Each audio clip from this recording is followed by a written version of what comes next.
අයිබෝවන් යාළුවනේ අපි තෙල් පොඩ්ඩක්වත් දාන්න නැතුව රසම රස ඇම්බරෙලා චට්නියක් හදන්නේ කොහොමද කියලා අද බලමු.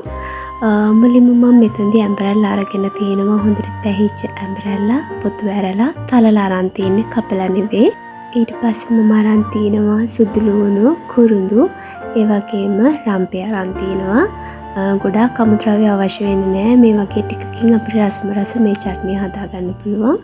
ඉතින් මම මුලින්ම වළඳක් ලිපේ තියලා තෙල් අනම්මනම් මුකුත් දාන්නේ නැතුව ඒ රත් වෙච්ච වළඳට අපි අර තලාගත්ත සුදු ලුණු එතකොට ඒ වගේම කුරුඳු රම්පෙ ටික එකතු කරගෙන මේ විදියට ඒක බැද ගන්න කියන්නේ කබලේ වළඳේ රත් කරගන්න. ඊට පස්සේ ඒකටම එකතු කරගන්නවා මම කෑලි මිරිස්.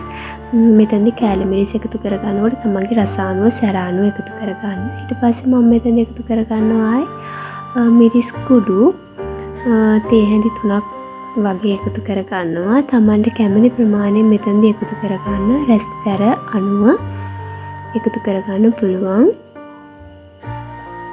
ඊට පස්සේ මේ ටික මම හොඳින් කවලම් කරගන්න අඩු ගින්දරේ මේ විදිහට වළඳේ තෙල් මුකුත් නොදා මේ විදිහට බැද ගන්න.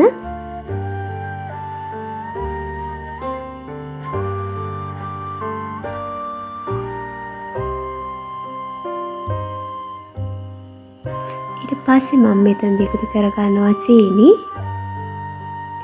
සීනි මෙතනදී ටිකක් එකතු කරගෙන ඊට පස්සේ ආයි අපි ඇඹරලා දැම්මට පස්සේ ආයි තව චුට්ටක් එකතු කරගන්න ඕනේ. ඒක තමන්ගේ පැණි රස අනුව රස බලලා එකතු කරගන්න පුළුවන්. තමන් ගන්න ඇඹරලා ප්‍රමාණය අනුව සීනි ප්‍රමාණය වෙනස් වෙනවා. ඉතින් මේ මිරිස් මිශ්‍රණයටම තමයි මම සීනි මේ විදිහට එකතු කරගෙන හොඳින් කවලම් කරගන්නේ.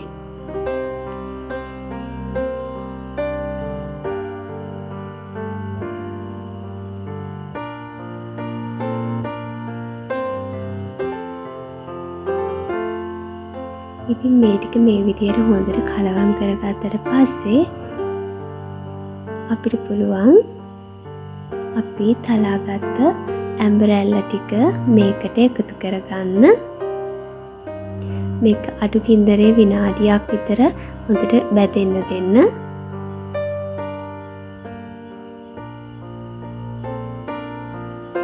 ඊට පස්සේ මේ විදිහට තලාගත්ත ඇම්බරෙල්ලා ටික ටිකෙන් ටික එකතු කරගන්නවා. කපලා ගන්නවට වඩා මේ විදිහට හොඳට තලලා ගත්තාම රසයි. මෙතනදි මම ඇම්බරෙල්ලා වලට ගම්බිරිස් කුඩු චුට්ටකුත් ඉහගෙන තියෙන්නේ. ඒක මට වීඩියෝ එකකට ගන්න ඇත්තටම හම්බුනේ නැහැ. ඒ නිසා ගම්බිරිස් කුඩු චුට්ටකුත් මේ වෙලාවදී එකතු කරගන්න.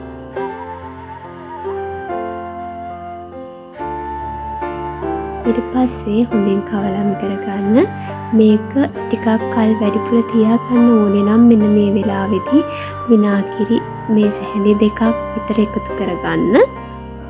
එහෙම නැත්නම් මේ වෙලාවේදී සාමාන්‍ය ජලය කියන්නේ අපි බොන නිකන් ඇල් වතුර එකතු කරාම අපිට මේක හදා ගන්න පුළුවන්. කල් තියාගන්න ඕන නම් විනාගිරි මේස හැඳි 2ක් විතර එකතු කරගන්න. එතකොට මේක නරක් වෙන්නේ නැතුව අපිට කල් තියාගන්න පුළුවන්.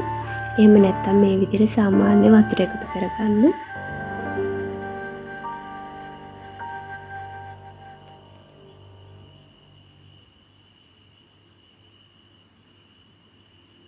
ඊට පස්සේ මම අර කියපු ඉතුරු සීනි ටික මේ වෙලාවේදී එකතු කරගන්න. මොකද සීනි පැණි එකෙන් තමයි මේක හොඳට ඇම්බරෙල්ලා වල තියෙන වතුර ගතියයි අපි දැම්මේ වතුර ආණ්ඩු කෝප භාගයක් වගේ බොහොම පොඩි ප්‍රමාණයක්.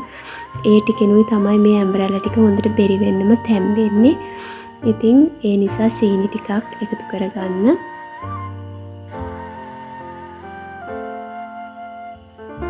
ඇඹුල් රසයට වැඩිය කැමති කට්ටිය සීනි අඩුවෙන් එකතු කරගත්තට ප්‍රශ්නයක් නැහැ. මේක හොඳට පැණි රසට හිටින්න ඕන හින්දා තමයි සීනි එකතු කරගන්නේ. දැක්කද දැන් අපේ ඇඹරෙල්ලා චට්නිය ටිකෙන් ටික හරියාගෙන ඉන්නේ.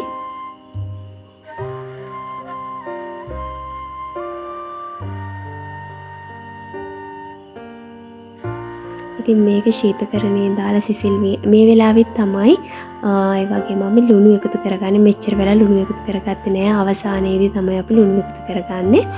ඒ වගේම මට කියන්න ඕනේ මේක හොඳට වේලුණු බෝතලයක, කියන්නේ තෙතමනේ නැති හොඳට අවුත් වේලලක ගත්ත බෝතලයක දාලා ශීතකරණයේ තියාගන්නත් අපිට පුළුවන්. ඒතර කල් තියාගන්න පුළුවන් හොඳට. ඒ නැත්නම් මේක එළිය අපිට දවස් 3-4ක් වුණත් තියාගන්න පුළුවන්.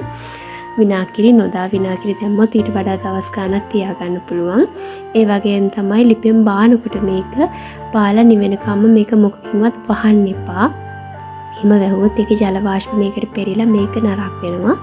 ඉතින් මම හිතනවා මේ වීඩියෝ එකට ඔයගොල්ලෝ කැමති ඇති කියලා යාළුවනේ. මගේ වීඩියෝ එකට කැමති නම් ලයික් කරන්න, කමෙන්ට් කරන්න, ෂෙයා කරන්න යාළුවන්ට බලනත් එක්කම ඒ වගේම මගේ channel එක තාම subscribe කරලා නැත්නම් subscribe කරන්නත් අමතක කරන්න එපා. සුබ දවසක් කියලා ප්‍රාර්ථනා කරනවා. ඔයාලා හැම කෙනෙක්ටම